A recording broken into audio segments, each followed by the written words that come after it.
I never thought my life would come to this. Standing in a courtroom at 34 years old, fighting for custody of my own daughter, while my ex-husband sat across the aisle with his expensive lawyer and that smug expression I'd grown to despise over the past 3 years. My name is Rebecca Mitchell, and this is the story of how one letter changed everything. It started on a Tuesday morning in March, the kind of gray, drizzly day that makes Seattle feel like it's wrapped in a wet blanket. I was running late for work again, trying to get Emma ready for school while simultaneously answering emails on my phone.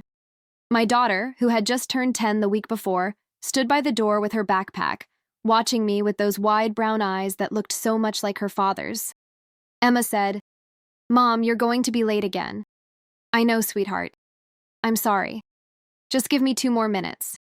She didn't say anything else, just shifted her weight from one foot to the other in that way kids do when they're trying to be patient, but really aren't. I grabbed my keys, my coffee, my laptop bag, and we rushed out the door. This had become our routine over the past year since the divorce was finalized. Rush, rush, rush.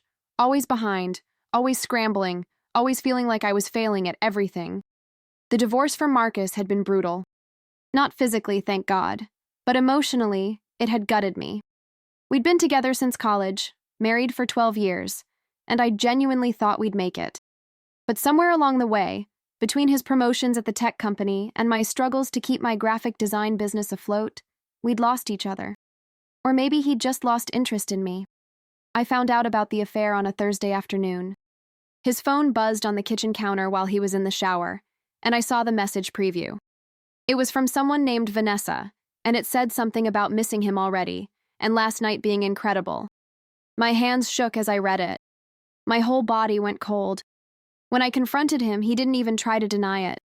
He just looked tired and said he'd been meaning to talk to me anyway. The worst part wasn't even the cheating. It was how quickly he moved on. Within 2 months, Vanessa had moved into a condo with him. Within 6 months, they were posting pictures together like they were the happiest couple in the world. And Emma had to spend every other weekend watching her father play happy family with this woman who wore designer clothes and had a law degree and seemed to have her entire life figured out. I tried to hold it together. I really did. But running a business while being a single mom was harder than I'd ever imagined. There were nights when Emma was with Marcus that I'd sit in my apartment, surrounded by half-finished design projects and unpaid bills, wondering how everything had fallen apart so spectacularly. I'd built my graphic design business from scratch, working from home so I could be there for Emma. But lately, the clients weren't coming as regularly, and the ones I did have were demanding and paid late. My best friend Jennifer kept telling me I needed to get back out there, start dating again, take care of myself. But how could I when I barely had time to shower most days?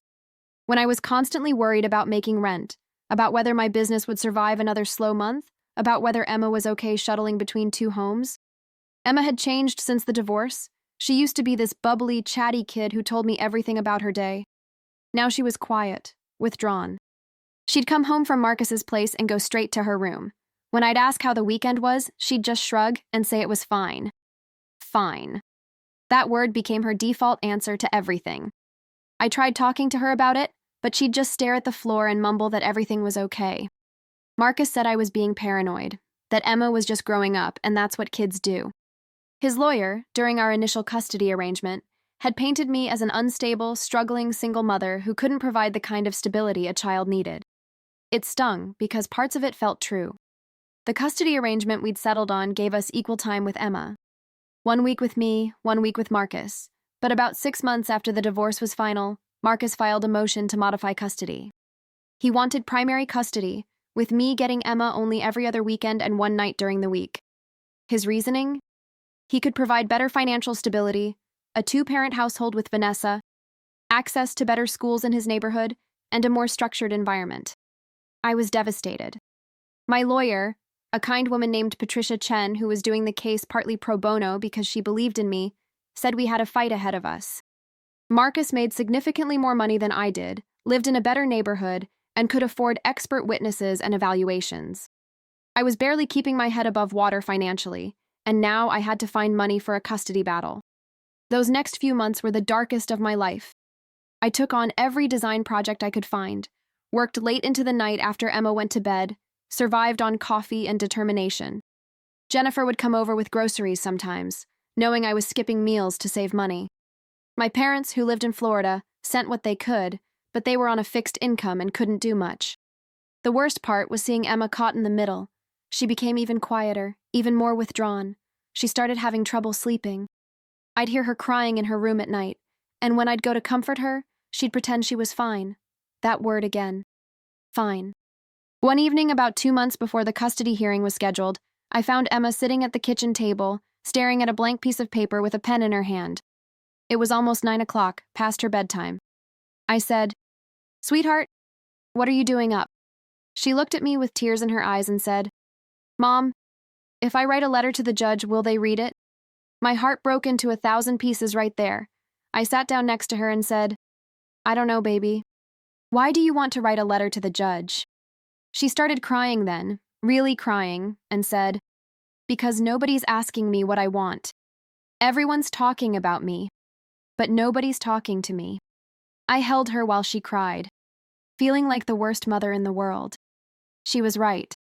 In all of this, all the legal maneuvering and arguments and evidence gathering, we'd forgotten that Emma was a person with feelings and opinions.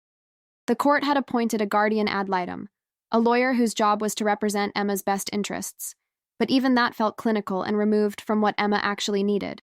I said, "If you want to write a letter, you can write a letter. I can't promise the judge will read it, but you have the right to express how you feel." She wiped her eyes and said, "Will you be mad at me no matter what I write?" That question gutted me. I realized that Emma was so worried about hurting one of us that she'd been holding everything inside. I took her hands and said, "Emma, listen to me. I will never, ever be mad at you for being honest about your feelings. You're allowed to feel however you feel, and you're allowed to say it out loud. Do you understand?" She nodded, but I could see she didn't quite believe me. The damage from the divorce, from the fighting, from being pulled in 2 directions, had already left its mark. Over the next few weeks, I noticed Emma writing in a notebook sometimes.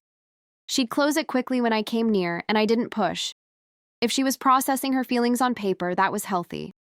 I just hoped she knew that no matter what happened, I loved her more than anything in this world. The custody evaluation process was humiliating. A court-appointed psychologist came to my apartment, asked invasive questions about my mental health, my finances, my relationships, my parenting. She interviewed Emma separately, which terrified me. What if Emma said something that made me look bad? What if she said she wanted to live with Marcus full-time?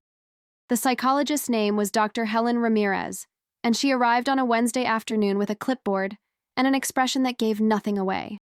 She walked through my small apartment, taking notes on everything.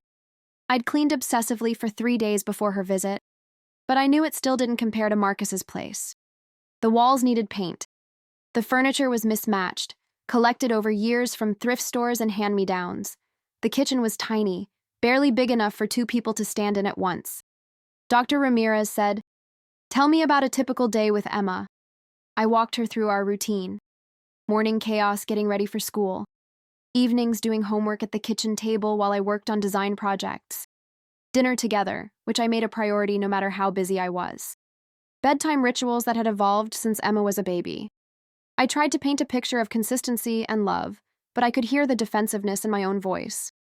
She asked, "How do you manage work stress and parenting responsibilities?" I admitted it was hard. I told her about the late nights working after Emma went to bed, the financial pressure, the clients who demanded revisions and paid slowly. But I also told her that Emma always came first, that I'd turned down projects that would have required too much time away from her, that I structured my business around being available for school events and sick days. Dr. Ramirez took notes, her pen scratching across the paper. Then she said, "I'd like to speak with Emma alone now. Is there a space where we can have privacy?" My stomach clenched. I said, "You can use her bedroom. I'll wait out here." I sat on the couch for 45 minutes, straining to hear their voices through the closed door. I couldn't make out words, just the murmur of conversation. I imagined Emma telling Dr. Ramirez that she was tired all the time because I worked too much, that she wished she could have nicer things like at her dad's house, that Vanessa was more fun, more organized, more put together than her stressed-out mother. When they emerged, Emma looked exhausted. Dr. Ramirez thanked her and sent her to the kitchen for a snack, then turned to me. She said, I'll be conducting similar interviews with Emma's father and with references you've both provided. I'll also be reviewing school records, medical records, and any other relevant documentation. My report will be submitted to the court in approximately 4 weeks. 4 weeks. 4 weeks of not knowing what Emma had said, what conclusions Dr. Ramirez was drawing, whether I'd passed or failed this impossible test of my worthiness as a mother. The psychologist also went to Marcus's place, of course. I imagined her walking through his spacious condo with the view of the water, seeing the bedroom he'd set up for Emma with all new furniture, meeting Vanessa, who probably served her expensive coffee, and charmed her with stories about taking Emma to the ballet and helping with homework. Later, Emma told me bits and pieces about the interview. Dr. Ramirez had asked her about both homes, what she liked and didn't like about each. She'd asked about her relationship with me, with Marcus, with Vanessa. She'd asked if Emma felt safe, if she had friends, if anyone ever scared her or made her uncomfortable. Emma said she'd tried to be fair, to say nice things about both households, but that it made her feel like she was betraying someone no matter what she said. I hugged her and said, "You didn't betray anyone, sweetheart. You just told the truth, and that's all anyone can ask of you."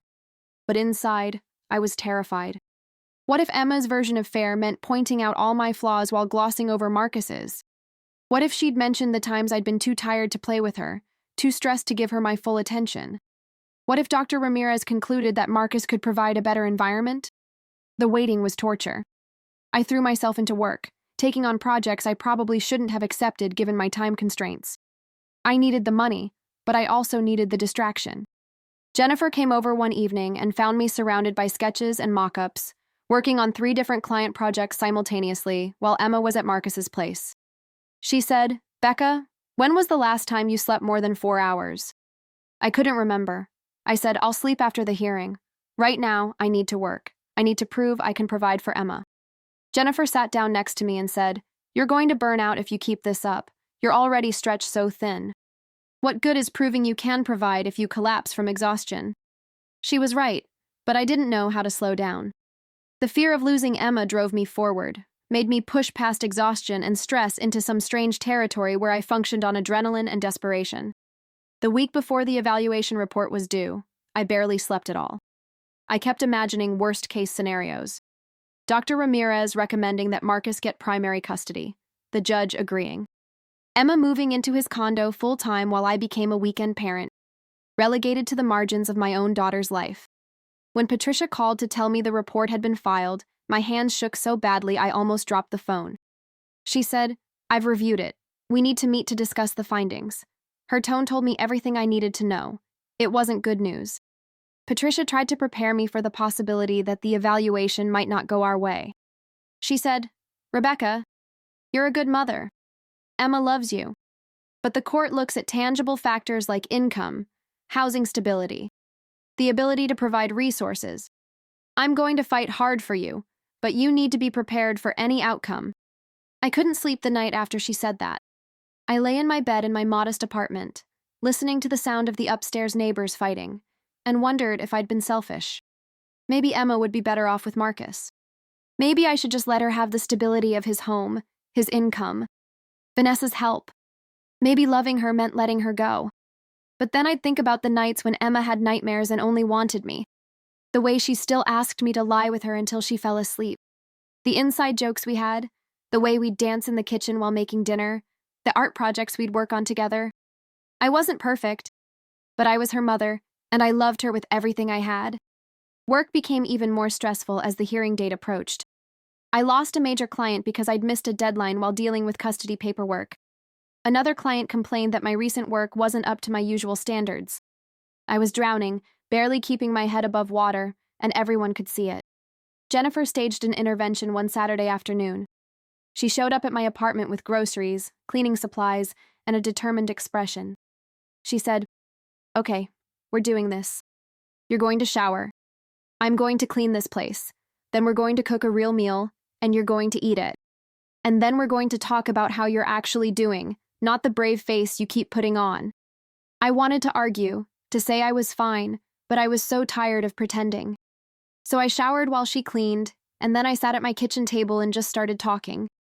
I told her everything. How scared I was of losing Emma. How guilty I felt for not being able to provide the life Marcus could give her. How angry I was that he got to move on so easily while I was still struggling with the wreckage. How exhausted I was from trying to be strong all the time. Jennifer listened without judgment, and then she said, "Rebecca, you're one of the strongest people I know. You've been dealt a terrible hand, and you're still fighting. Emma sees that. She sees how hard you're trying, how much you love her. That matters more than a fancy condo or a bigger paycheck." I wanted to believe her, but doubt had taken root deep in my heart. The hearing was 3 weeks away, and I felt like I was heading toward a cliff with no safety net. The Guardian ad litem filed her report 2 weeks before the hearing. Patricia called me after she read it, and her tone was carefully neutral. She said, "Rebecca, the report isn't entirely in our favor. The Guardian acknowledges your close bond with Emma and your dedication as a mother, but she's also noted concerns about housing stability and financial resources. She's recommending that the current arrangement continue for now, but that the court consider modifying it if your financial situation doesn't improve within 6 months." It felt like a temporary reprieve, not a victory. 6 months to prove I could keep my life together or lose my daughter. The pressure was suffocating. Emma had become even quieter as the hearing approached. She barely spoke at dinner, did her homework silently, went to bed without the usual negotiations about bedtime. I missed her voice, her laughter, her presence. It felt like I was losing her even before the court made any decision. 1 week before the hearing, I picked Emma up from school and she had red, puffy eyes. When I asked what was wrong, she just shook her head and said she didn't want to talk about it. That night, I heard her on the phone with Marcus, and I couldn't help but overhear part of the conversation. She said, "Dad, I don't want to do this anymore. I'm tired of everyone fighting. I just want things to be normal again." His response was too quiet for me to hear, but Emma's shoulders slumped and she said, "Okay, Dad. I know.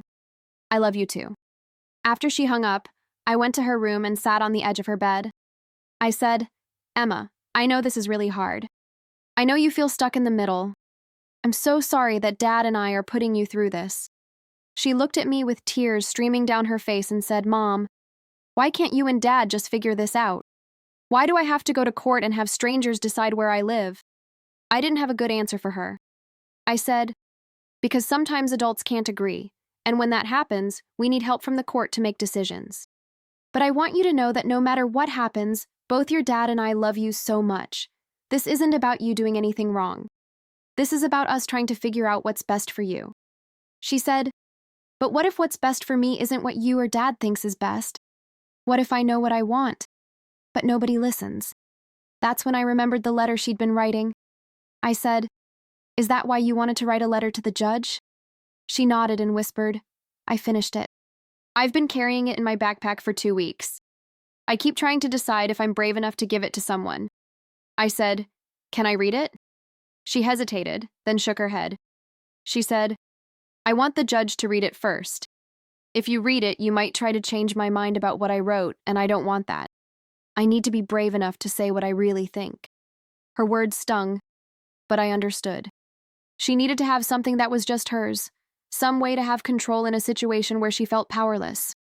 I said, "Okay, if you want to give it to the judge at the hearing, we'll make sure that happens. You have a voice in this, Emma. You deserve to be heard." The night before the hearing, I couldn't sleep. I lay in bed, going over everything in my mind, all the arguments Patricia planned to make, all the evidence we'd gathered, all the ways I was going to try to prove I was a good mother despite my financial struggles. But underneath all of it was a gnawing fear that none of it would matter, that the judge would look at Marcus's stability and resources and decide that's what was best for Emma. I got up around 3 in the morning and went to Emma's room. She was asleep, her face peaceful in the dim glow from her nightlight. She still slept with a stuffed rabbit I'd bought her when she was 2, its fur worn soft from years of being held. I sat in the chair next to her bed, the one I'd rocked her in as a baby, and watched her breathe. How had we gotten here? How had my marriage fallen apart so completely that I was sitting in my daughter's room in the middle of the night, terrified I might lose her? I thought about all the choices I'd made, the compromises, the times I'd prioritized Marcus's career over my own ambitions, the years I'd spent trying to be the perfect wife and mother while my own dreams got smaller and smaller. I wasn't bitter about those choices anymore. They'd given me Emma, and she was worth everything. But I was angry at Marcus for throwing it all away, for the affair, for moving on so easily while I was left picking up the pieces. I was angry at a system that seemed to value money and material stability over the deep, messy, imperfect love between a mother and daughter. Emma stirred in her sleep and murmured something I couldn't make out. I reached over and gently pushed her hair back from her forehead, a gesture I'd done thousands of times over her 10 years of life. Whatever happened tomorrow, I needed her to know that I'd fought for her with everything I had. I must have dozed off in the chair because I woke to Emma's hand on my shoulder and sunlight filtering through her curtains. She said, "Mom, what are you doing in here?" I stretched, my neck aching from the awkward angle. I said, "I couldn't sleep, sweetheart. I just wanted to be close to you." She climbed into my lap, too big for it, really, but neither of us cared. She said, "I'm scared about today." I held her tight and said, "Me too. But we're going to face it together, okay? No matter what happens, we're going to be okay." She pulled back to look at me and said, "You promise?" I wanted to promise. I wanted to guarantee that everything would work out, that the judge would see how much we loved each other, that our family would stay intact. But I'd learned the hard way that promises could be broken, that the world didn't always work the way it should. So instead I said, "I promise that I love you more than anything in this world, and that will never change. Whatever happens today, that's the truth you can count on." She nodded and hugged me again. We stayed like that for a long moment, holding each other in the quiet of her room, gathering strength for what was coming. The morning of the hearing, I put on the one professional outfit I owned that still fit. I'd lost weight over the past few months from stress and skipping meals. Emma got ready without being asked, putting on the dress her grandmother had sent for her birthday. She looked so grown up, so serious. She had her backpack with her, and I knew the letter was inside. Patricia met us at the courthouse. She gave me an encouraging smile and squeezed my shoulder. She said, "We've prepared the best case we can. Now we just have to trust the process." Trust the process. Easy to say, impossible to feel. The courtroom was smaller than I expected, but no less intimidating. The judge, a woman in her 60s named Judge Patricia Morrison, sat behind a large bench, reviewing papers. Marcus and his lawyer were already seated on the other side. Vanessa was there too, sitting in the gallery, looking polished and composed. I felt like I was going to throw up. The hearing started with opening statements. Marcus's lawyer painted a picture of him as a devoted father who could provide stability, resources, and a supportive home environment with Vanessa. He talked about Emma's excellent grades when she stayed at their place, the activities they enrolled her in, the college fund they'd started. Every word felt like an indictment of my failures. Patricia countered with the emotional bond Emma and I shared, my dedication despite financial challenges, the importance of maternal presence in a young girl's life. She presented letters from Emma's teachers about how I was always involved, always at parent-teacher conferences, always volunteering for school events. She had character witnesses who testified about my parenting. But I could see the doubt in Judge Morrison's eyes as she looked at the financial documents. My income was a fraction of Marcus's. My apartment was modest at best. I couldn't offer ballet lessons or college funds or trips to Disneyland. Then came the custody evaluator's testimony. She was professional, measured, and devastatingly fair. She acknowledged my strong bond with Emma, but also noted concerns about long-term financial stability. She recommended maintaining the current arrangement, but suggested monitoring the situation. Marcus testified next. He talked about how much he loved Emma, how he wanted to provide her with opportunities, how Vanessa had become an important positive presence in Emma's life. He made himself sound like Father of the Year, and I wanted to scream about all the times he'd canceled weekends with Emma because of work trips, all the times he'd forgotten important events, all the ways he'd checked out of our marriage long before the affair. Patricia cross-examined him effectively, getting him to admit he worked long hours, traveled frequently for work, and would rely heavily on Vanessa for day-to-day parenting. But it didn't feel like enough. When it was my turn to testify, my hands were shaking so badly I could barely hold the water glass. I answered Patricia's questions as honestly as I could, talking about my routine with Emma, how I prioritized her needs, how I was working to improve my financial situation. But under cross-examination from Marcus's lawyer, I had to admit I'd been late picking Emma up from school multiple times, that I'd had to cancel a dentist appointment because I couldn't afford it that month, that I sometimes felt overwhelmed by the demands of single parenting and running a business. Every admission felt like a nail in my coffin. I could see Marcus and his lawyer exchanging satisfied glances. I could see Vanessa taking notes. I felt like I was losing Emma right there in that courtroom, and there was nothing I could do to stop it. Judge Morrison called for a brief recess before closing arguments. I went to the bathroom and cried quietly in a stall, trying to pull myself together. This was it. In a few hours, the judge would make her decision, and my life would either continue as it was or be forever changed.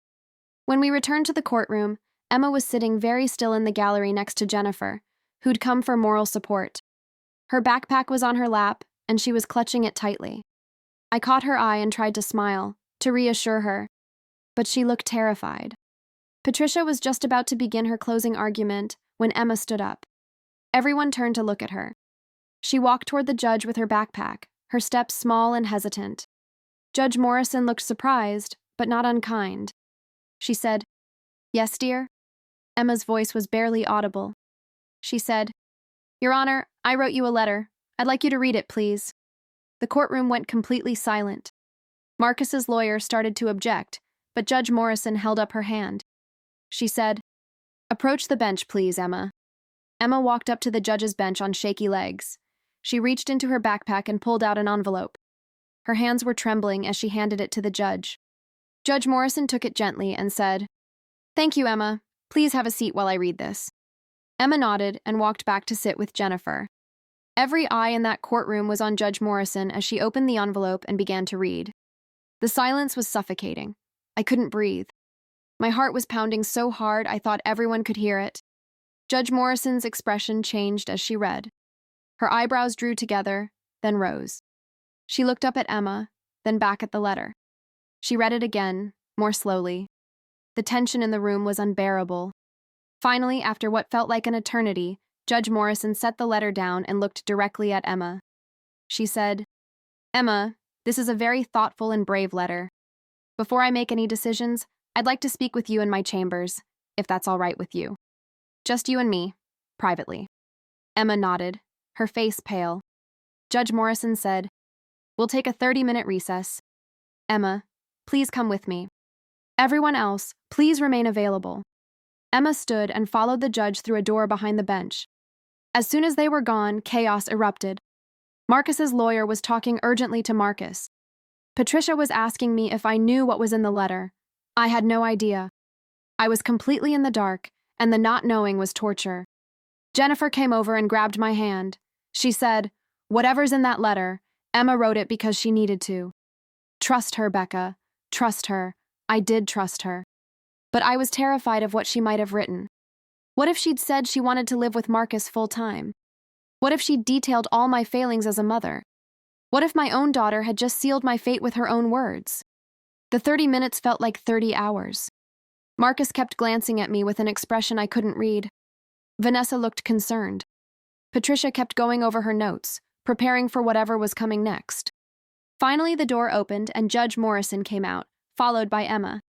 Emma's eyes were red from crying, but there was something different about her posture. She stood straighter, looked more settled somehow. Judge Morrison took her seat and said, "Everyone, please be seated. I've had a very enlightening conversation with Emma, and I've read her letter several times. This is an unusual situation, but I believe Emma's voice needs to be heard in these proceedings. With her permission, I'm going to share some of what she wrote, because I think it's important for both parents to understand how their daughter feels." My stomach dropped. Whatever was coming, it was going to be devastating. I braced myself. Judge Morrison adjusted her glasses and said, "Emma, in her letter, has expressed feelings that I think both parents need to hear. She writes, and I'm paraphrasing some parts out of respect for Emma's privacy, that she feels caught between two parents who both love her but who have made her feel like she has to choose. She writes about feeling guilty when she has fun with one parent because she thinks it will hurt the other. She writes about pretending to be happy when she's sad because she doesn't want to make things harder. She writes about being afraid to tell the truth because she thinks it will hurt someone she loves." Judge Morrison paused and looked at both Marcus and me. She continued, "Emma also writes about specific things that are important to her. She writes about feeling safe and loved in both homes, but also about things that make her anxious or sad. She's very clear about what she needs, and I have to say, for a 10-year-old, she's remarkably self-aware and articulate. The judge looked down at the letter again and said, "There's one part I want to read exactly as Emma wrote it because I think it's the heart of the matter." She writes, "I don't want to hurt my mom or my dad, but I'm tired of adults making decisions about my life without asking me what I think. My mom works really hard, and I know she's stressed about money, but she always makes time for me, and she never makes me feel like I'm a burden. My dad has a nice house and can buy me things, but sometimes I feel like he's trying to make up for not being there with presents. Vanessa is nice, but she's not my mom, and I don't want her to try to be. I love both my parents, but I need them to stop fighting and start listening to what I actually need, not what they think I need." Tears were streaming down my face. Marcus looked stricken. Even his lawyer looked uncomfortable. Judge Morrison let the words hang in the air for a moment before continuing. She said, "Emma has asked me to tell both of you some specific things. First, she doesn't want to live primarily with one parent. She likes splitting her time, but she wants more consistency and less conflict about the schedule. Second, she wants both of you to stop talking badly about the other parent in front of her, or where she can hear.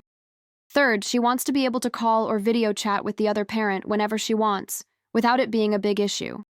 Fourth, she wants both of you to come to her important events together, even if it's uncomfortable, because she's tired of feeling like she has to choose who gets to celebrate with her." Judge Morrison looked directly at Marcus, then at me. She said, "Emma also has some individual requests for each parent. For her father, she asks that he spend more one-on-one time with her without Vanessa always being there, because she wants to feel like she's still important to him, not just part of his new family. For her mother, she asks that she not feel guilty about accepting help from her father when it comes to things like medical expenses or school activities, because Emma doesn't want her mom to be stressed all the time trying to prove she can do everything alone." I was crying so hard I could barely breathe. Emma had seen everything. She'd understood all of it, and instead of choosing sides, she'd asked for what she actually needed, which was for both her parents to stop fighting and start focusing on her. Judge Morrison continued, "What Emma has done with this letter is remind all of us that this case isn't about which parent is better or who can provide more material advantages. It's about a child who needs both her parents to be present, to be cooperative, to put her needs ahead of their own egos and anger. Emma shouldn't have to be the mature one in this situation, but unfortunately, she's had to be." The judge looked at the lawyers and said, "I'm going to take a brief recess to make my decision, but I want both Mr. Mitchell and Ms. Mitchell to understand something very clearly. If I see this family back in my courtroom within the next year fighting over custody again, I will be far less patient. This child needs stability, consistency, and parents who can communicate like adults.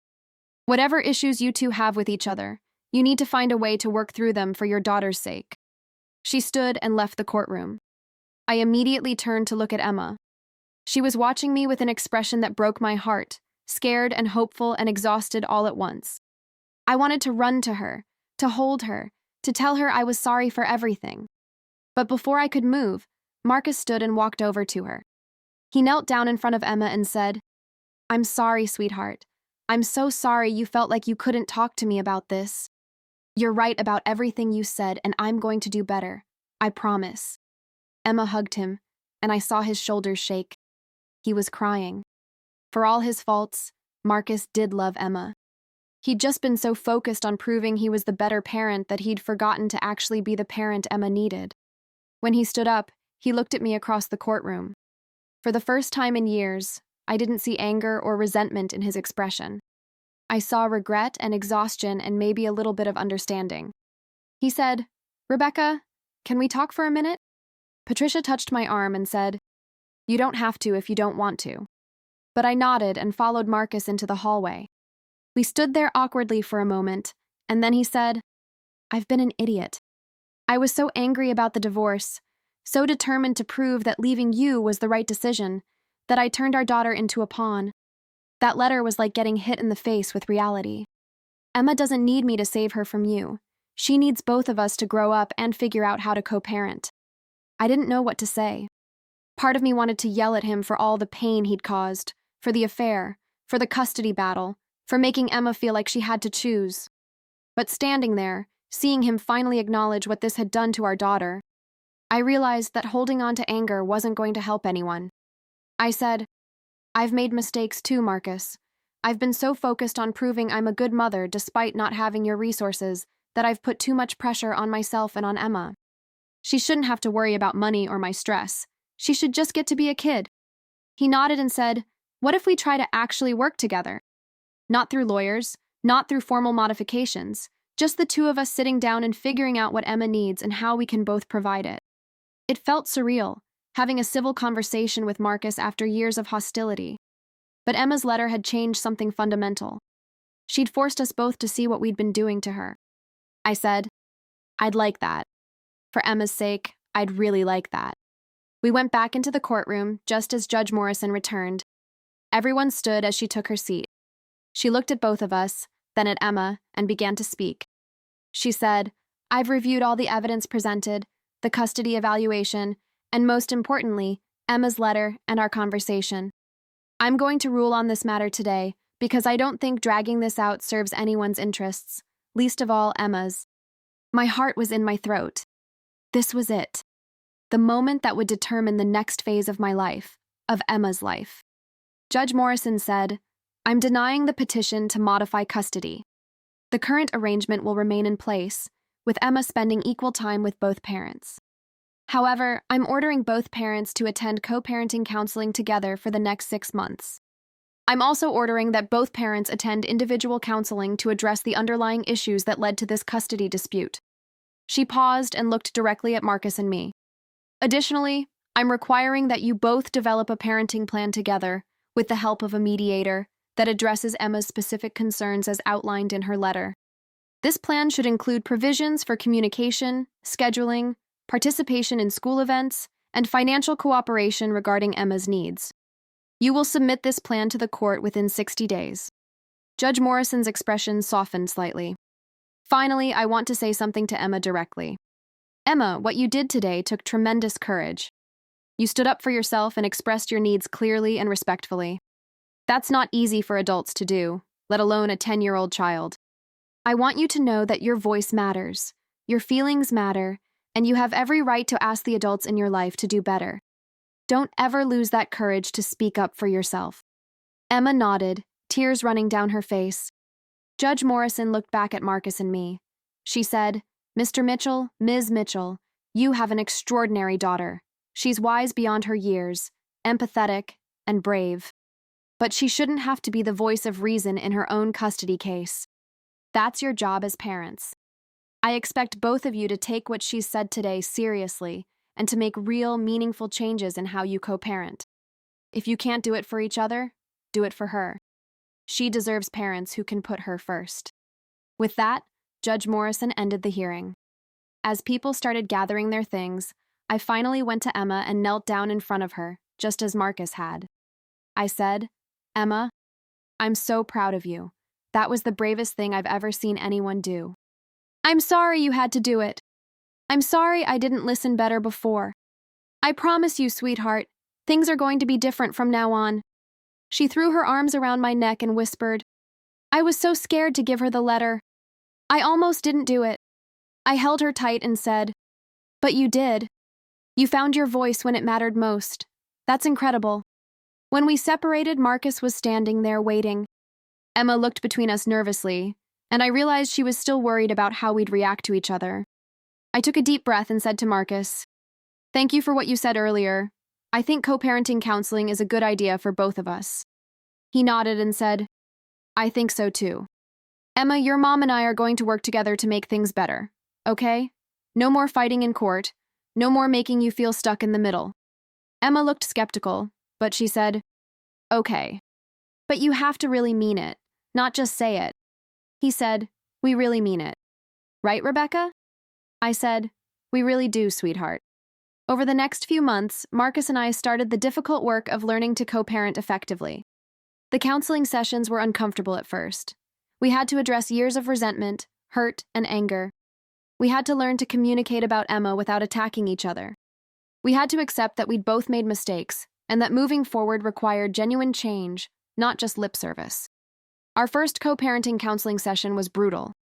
Marcus and I sat on opposite ends of a couch in Dr. Lauren Fitzgerald's office, as far apart as we could get while still being on the same piece of furniture. The counselor, a woman in her 50s with kind eyes and a no-nonsense demeanor, looked at both of us and said, "I've read the court transcripts and Emma's letter. I know you're both here because the judge ordered it, but I need you to decide if you're here to actually do the work or just to check a box." Neither of us answered right away. Finally, Marcus said, "I'm here because I don't want Emma to write another letter like that. I don't want her to feel that way ever again." I said, "I'm here because I realized in that courtroom that my anger at Marcus has been hurting Emma.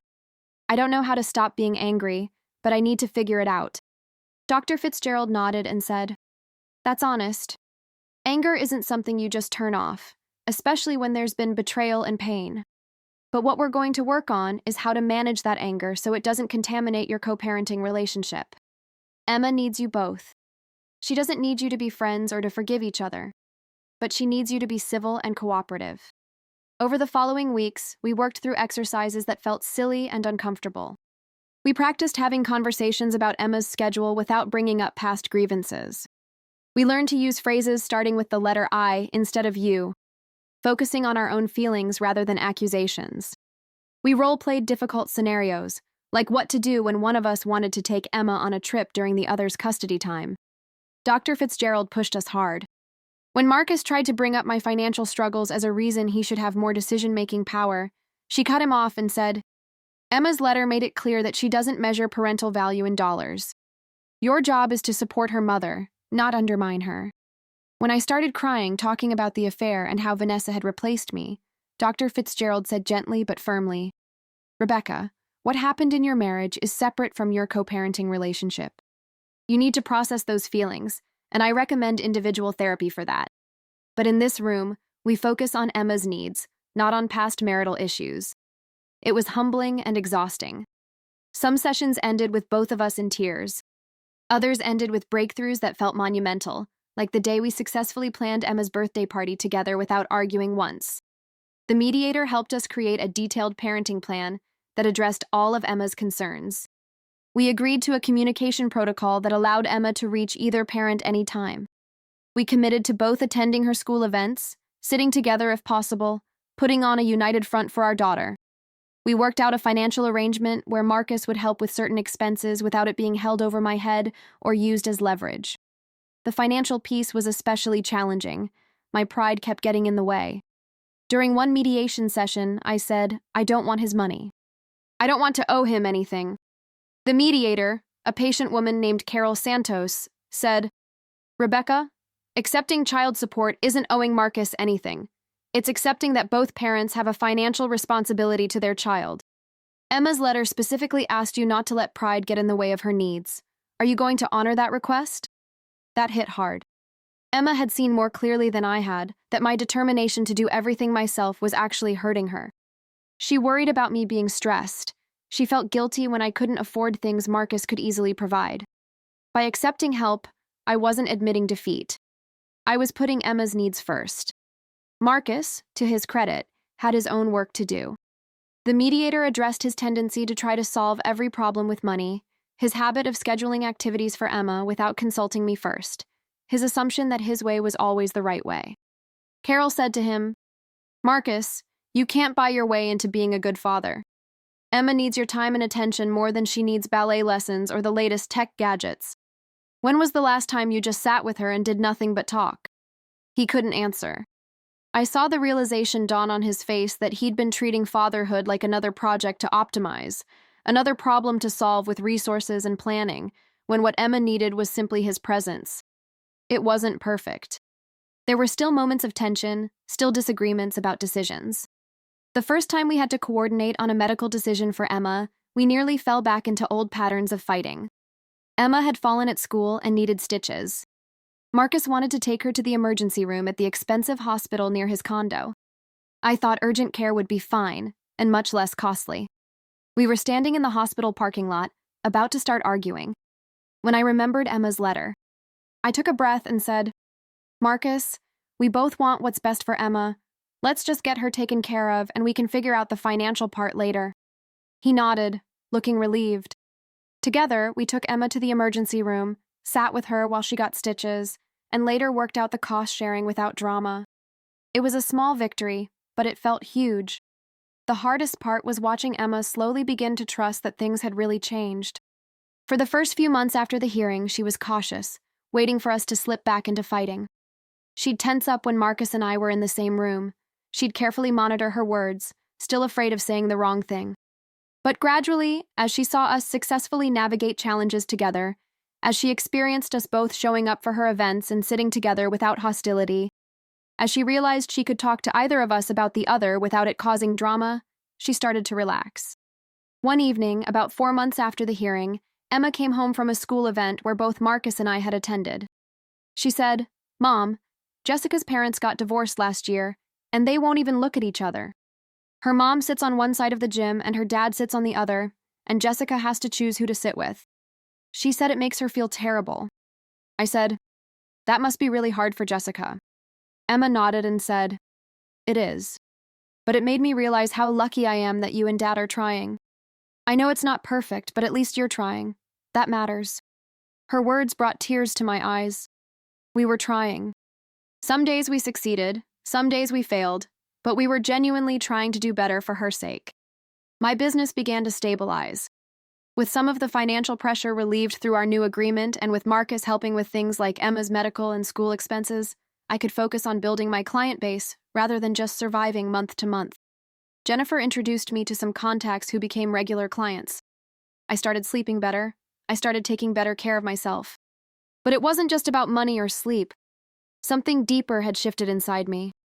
For years, I'd defined myself in relation to other people. I was Marcus's wife, then Marcus's ex-wife. I was Emma's mother. I was the struggling single mom, the failed marriage, the woman who wasn't enough. The custody battle had forced me to look at myself honestly, and what I saw was someone who'd lost herself completely. I'd spent so long trying to be what everyone else needed that I'd forgotten who I actually was.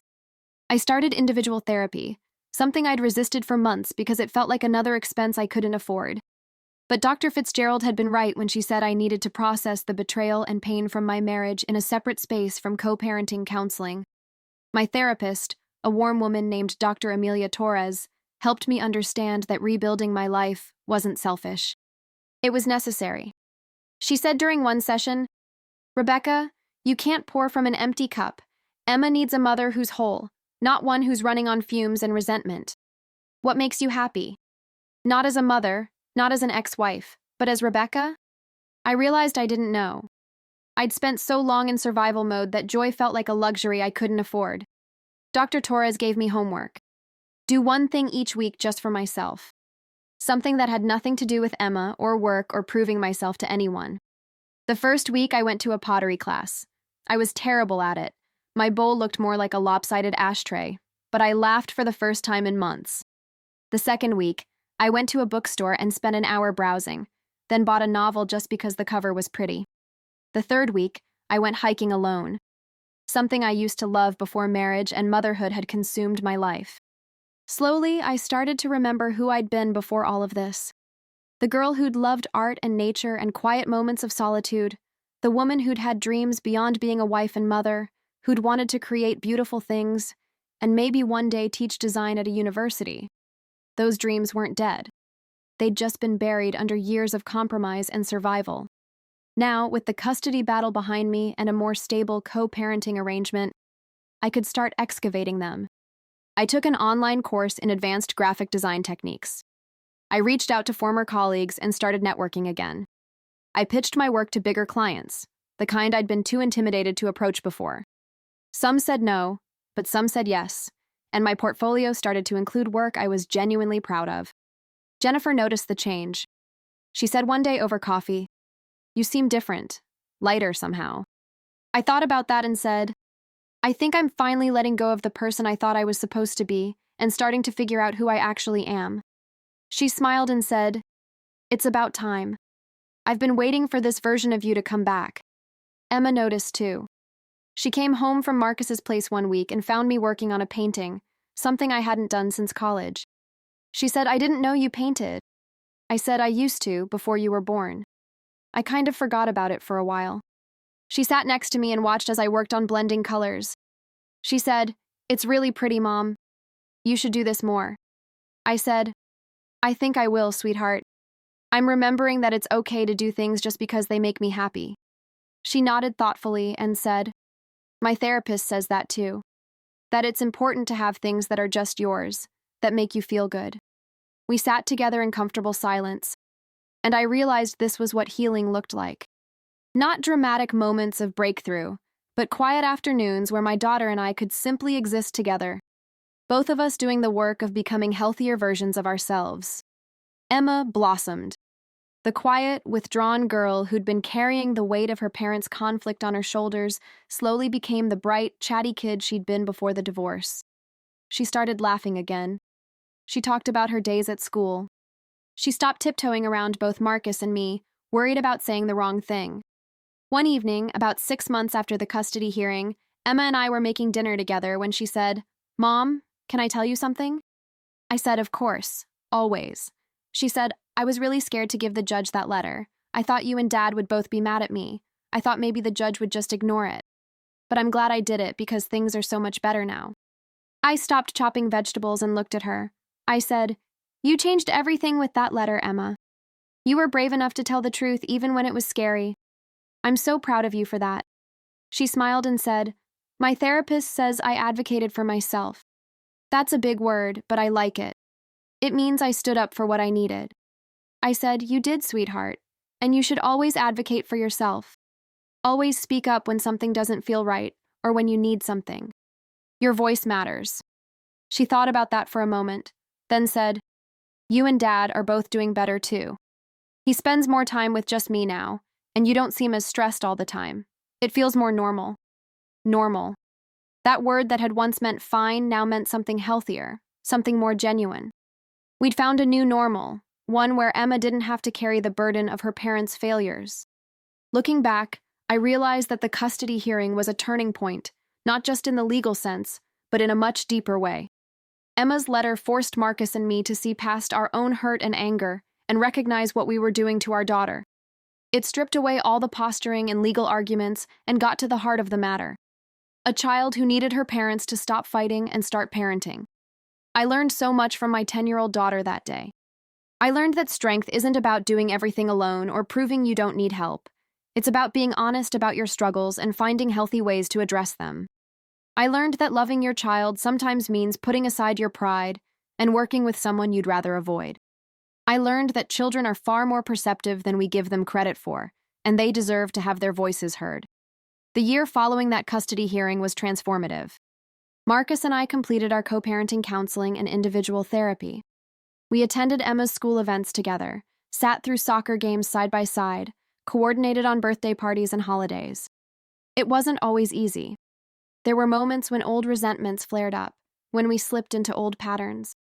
But we'd both committed to doing better, and we held each other accountable. Vanessa and I eventually had a difficult but necessary conversation. She'd been feeling awkward about her role in Emma's life, unsure of boundaries.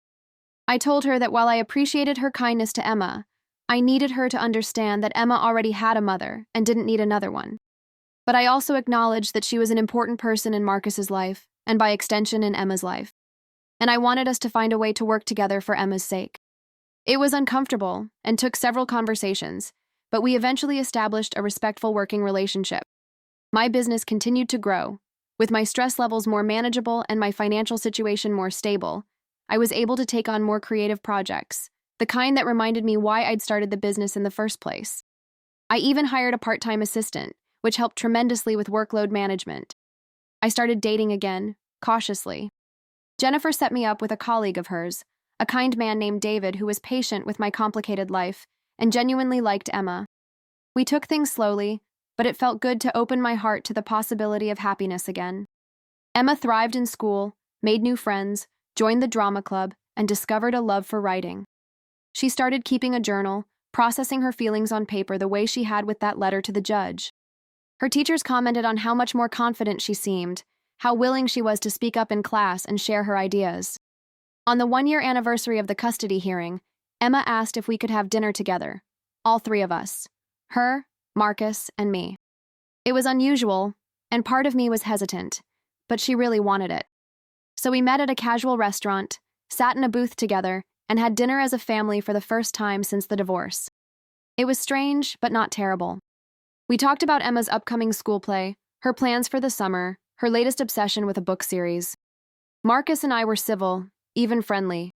We weren't going to be best friends, but we'd learned to be effective co-parents, and that was enough. At the end of the meal, Emma said, "I want to thank you both for listening to me. I know I'm just a kid, but what I had to say was important, and you both really heard me. Things aren't perfect, but they're so much better than they were. So thank you." Marcus reached over and squeezed her hand. He said, "Thank you for being brave enough to speak up, Emma. You taught both of us some important lessons." I nodded and said, "You did, sweetheart. You really did." Driving home that night with Emma beside me, I reflected on how far we'd all come. A year ago, I'd stood in that courtroom convinced I was losing everything. But what actually happened was that we all gained something far more valuable: honesty, communication, and a commitment to putting Emma first. Emma's letter had been more than just words on paper.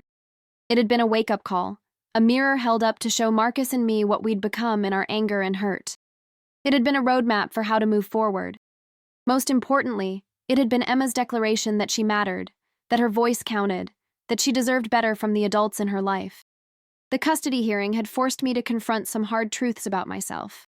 I'd been so determined to prove I didn't need Marcus's help that I'd made everything harder for both Emma and me. I'd let pride and hurt feelings cloud my judgment. I'd forgotten that accepting help isn't weakness. It's wisdom. I'd learned that being a good mother doesn't mean being perfect or doing everything alone. It means being present, being honest, and being willing to grow and change for your child's sake. Emma taught me that courage isn't about being fearless. It's about being terrified and speaking up anyway. She'd been scared to give that letter to the judge, scared of the consequences, scared of hurting either of her parents. But she'd done it anyway because she needed to advocate for herself. That 10-year-old girl had more courage than many adults I knew. As the months turned into a year, then into 2 years, the new normal became just normal. Emma continued to split her time between Marcus and me, but the transitions became smoother. There was less anxiety, less conflict, more cooperation. We celebrated her 12th birthday together, attended her middle school orientation together, supported her through friendship drama and academic challenges together. Marcus and Vanessa eventually got married, and Emma was asked to be in the wedding. She asked me if it was okay, worried about my feelings. I told her honestly that it wasn't my favorite thing in the world, but that it was important to her dad and I wanted her to be part of it if she wanted to be. She was, and I sent her off looking beautiful in her junior bridesmaid dress. Then spent the day with Jennifer getting a massage and reminding myself that Marcus's happiness didn't diminish my own. My relationship with David grew serious. Emma liked him, which mattered enormously to me. He understood that she would always be my priority, and he never tried to push himself into a father role. He was just himself, kind, steady, supportive. When he eventually moved in with us, it was a smooth transition because we'd taken our time and included Emma in the process. Looking back now, 3 years after that custody hearing, I can see how that single moment in the courtroom changed the trajectory of all our lives. Emma's letter didn't just affect the legal outcome, though it certainly influenced Judge Morrison's decision. It fundamentally altered how Marcus and I saw ourselves as parents and how we related to each other. That letter reminded us that Emma wasn't a prize to be won or a point to be scored. She was a real person with real feelings, real needs, and the right to have her voice heard. She deserved parents who could communicate, cooperate, and put her interests ahead of their own egos. She deserved to feel safe expressing her feelings without fear of punishment or rejection. Emma is 13 now, navigating the challenging waters of adolescence with remarkable grace. She's confident, articulate, and unafraid to speak her mind. When she disagrees with something Marcus or I decide, she says so respectfully but firmly. When she needs something, she asks for it clearly. When she's struggling, she talks about it rather than hiding it. She still writes. She's filled notebooks with stories, poems, journal entries, and observations about her life. Writing became her way of processing the world, of making sense of complex emotions and experiences. I sometimes wonder if she'll write professionally someday. She certainly has the talent and the courage to put her truth on paper. The other day, Emma's school had a career day where students could talk about what they wanted to be when they grew up. Emma told me later that she'd said she wanted to be a family lawyer or a mediator, someone who helps families work through conflicts and ensures children's voices are heard. When I asked her why, she said, "Because I know what it's like when adults forget to listen to kids. I want to help make sure that doesn't happen to other kids like me." My heart swelled with pride. She'd taken her pain and her experience and transformed it into purpose. That's the ultimate form of resilience and strength. Marcus and I still have our moments of disagreement. We still sometimes annoy each other or fall into old patterns. But we've learned to catch ourselves, to remember what matters, to focus on Emma rather than our own hurt feelings. We've learned that co-parenting doesn't mean being friends or pretending the past didn't happen. It means being adults who can work together for the sake of the child we both love. The guardian ad litem who worked on our case reached out to me about a year after the hearing. She said she wanted to follow up and see how things were going. When I told her about the progress we'd made, she said, "Emma's letter was one of the most powerful things I've encountered in my career. That child articulated what so many kids feel but can't express." I've actually started encouraging other families in conflict to give their children safe ways to express their feelings, inspired by Emma's example. It struck me that Emma's courage had ripple effects beyond our family. Her willingness to speak up had changed not just our lives, but potentially helped other families too. It reminded me that sometimes the smallest voices carry the most important messages. I think about that day in the courtroom often. I remember the terror I felt, the certainty that I was losing everything. I remember watching Emma walk up to the judge with trembling hands, clutching that letter like it was the most important thing in the world, which in many ways it was. I remember Judge Morrison's face as she read, the way the atmosphere in the courtroom shifted from adversarial to something more human and raw. I remember Marcus's tears when Emma hugged him, the first genuine moment of vulnerability I'd seen from him in years. I remember the weight lifting from my shoulders when I realized that the judge wasn't going to take Emma away from me, but more importantly, that Emma herself had shown us the path forward. That letter saved our family, not the family Marcus and I had tried to build during our marriage, but the family we'd become after it fell apart. It forced us to see that we could still be a family in a different configuration, that divorce didn't have to mean perpetual warfare, that our daughter's well-being depended on our ability to grow beyond our pain and anger. Emma's therapist once told me that children of divorce often feel responsible for their parents' conflict and try to manage everyone's emotions.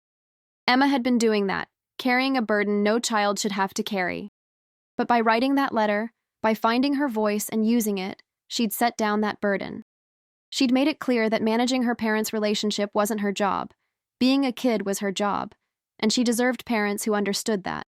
I've learned so much from my daughter over these past few years. She's taught me about courage, about honesty, about the importance of speaking up even when it's terrifying. She's taught me that strength comes in many forms, that asking for help is brave, not weak. She's taught me that children are capable of profound wisdom if we're willing to listen. Most importantly, Emma taught me that love isn't about being perfect. It's about showing up, being honest, doing your best, and being willing to change and grow. She taught me that being a good parent doesn't mean shielding your child from every difficulty or never making mistakes. It means being present through the difficulties, owning your mistakes, and always, always putting your child's needs first. Sometimes I still catch myself falling into old patterns of stress and worry. When that happens, I remember Emma walking up to that judge's bench, her small voice saying she had a letter to share. I remember her courage, and it reminds me to find my own. The custody hearing was supposed to be an ending, a final determination of where Emma would live and how her time would be divided. But Emma's letter transformed it into a beginning. It was the start of a healthier co-parenting relationship, the start of better communication, the start of Emma learning to advocate for herself, and the start of Marcus and me learning to be better parents. 3 years later, I can honestly say that our family is in a better place than I ever imagined possible standing in that courtroom. We're not perfect. We still have challenges and difficult moments. But we face them differently now, with more honesty, more cooperation, more focus on what really matters. Emma is thriving, and that's the ultimate measure of our success as parents. She's happy, healthy, confident, and secure in the knowledge that both her parents love her and are committed to her well-being. She knows her voice matters. She knows she has the right to speak up for her needs. She knows that the adults in her life will listen, and it all started with one brave 10-year-old girl and a letter that changed everything. Looking ahead, I know there will be more challenges. Teenage years are notoriously difficult. There will be new conflicts to navigate, new decisions to make, new ways Marcus and I will have to learn to work together. But I'm not afraid anymore. We've built a foundation of communication and cooperation that I believe will serve us well no matter what comes. I've also learned to build a life for myself beyond just being Emma's mother. I've grown my business, developed new friendships, fallen in love with David, and rediscovered parts of myself that got lost in the chaos of marriage and divorce. I'm not just surviving anymore. I'm actually living, thriving even. Emma sees that. She sees her mother as a whole person with interests, relationships, and dreams beyond parenting. I think that's important.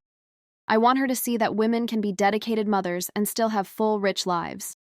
I want her to see that struggles don't define you, that you can go through difficult times and come out stronger, that mistakes are opportunities to learn and grow. The other night, Emma asked me about the custody hearing. She's old enough now to understand more of the nuances, the legal aspects, the financial pressures I was under. She asked me if I'd been scared that day. I told her the truth. I said, I was terrified, sweetheart. I thought I might lose you, and that fear was overwhelming. But then you stood up and gave the judge your letter, and everything changed. You were so brave that day. You changed our whole family with your courage. She thought about that for a moment, then said, I was scared too. But I was more scared of things staying the way they were. Sometimes you have to be brave even when you're scared, right? I smiled and said, That's exactly right. That's the best kind of bravery, the kind where you're terrified, but you do the right thing anyway. She nodded and said, I'm glad I wrote that letter. Even though it was hard, I'm glad I did it. I said, Me too, sweetheart. Me too. That's the legacy of that day in the courtroom. Not just a legal outcome, but a transformation in how we all relate to each other. Emma learned she had power, that her voice mattered. Marcus learned that being a good father meant more than providing material things. I learned that being a good mother meant being honest about my limitations and accepting help when needed. We all learned that families come in different forms, that divorce doesn't have to destroy relationships, and that children deserve to have their feelings heard and validated. We learned that courage comes in small packages, and that sometimes the people we're meant to learn from are much younger than us. 3 years ago, I stood in a courtroom convinced my world was ending. In some ways it was, but it was also beginning. The life I have now is different from what I imagined. But it's good. It's real. It's built on truth and communication and mutual respect.